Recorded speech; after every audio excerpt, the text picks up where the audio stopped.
can make fields of corn pop. They've given Homer a new dimension. Man, this place looks expensive. They've put angels in the outfield, turned autos into animals, and bottles into ball players. It happens all the time, that we're pulling off things that we can never imagine. How are we going to do that? But we do. They do it using computers. Pacific Data Images is one of the pioneers of computer-generated animation and effects.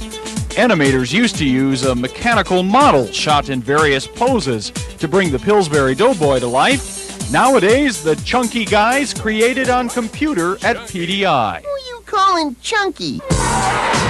PDI's become a leader in an industry that barely existed when this electrical engineering graduate founded the company in 1980. So I had this kind of nerd degree and this desire to be in entertainment, and had played around with computers and just seemed like, wow, what a great way to make a living. Rosenthal's company had its first big success making most of those flashy flying television logos in the early 80s. They then began convincing advertisers to use computer-made animation in commercials. But it was morphing using computer technology to transform one image into another that put PDI on the map. They became the mavens of morph with this Michael Jackson video, Black and White. Recently, the company's been wowing viewers by creating 3D versions of some popular animated characters. Man, this place looks expensive. I feel like I'm wasting a fortune just standing here. Better make the most of it. They even created a computer-generated stuntman for this scene in Batman Forever. A computer image so real, audiences believed he really was the Caped Crusader. Be happy. Staff meeting, everybody. Competitor Pixar stole some of PDI's thunder when it released the fully computer-animated movie Toy Story last year. But Rosendahl says he was anything but upset his competitor had made a hit film. Working on that draw. The danger would have been if they had made a really bad movie.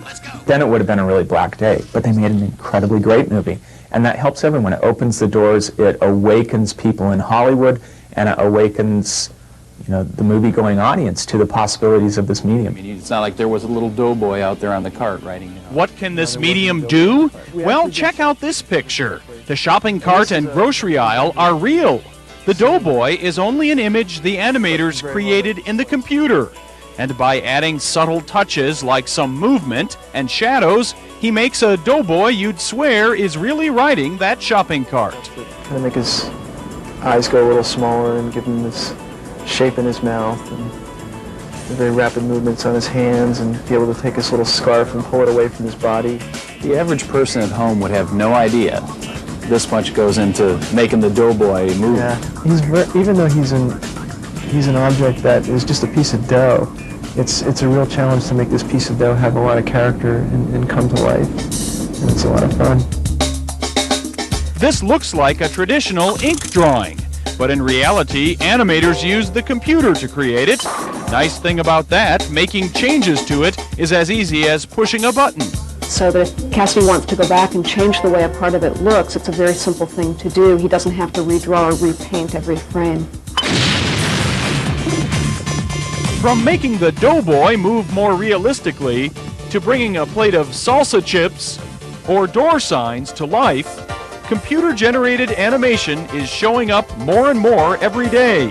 And PDI is doing its part to change the face of the animation industry.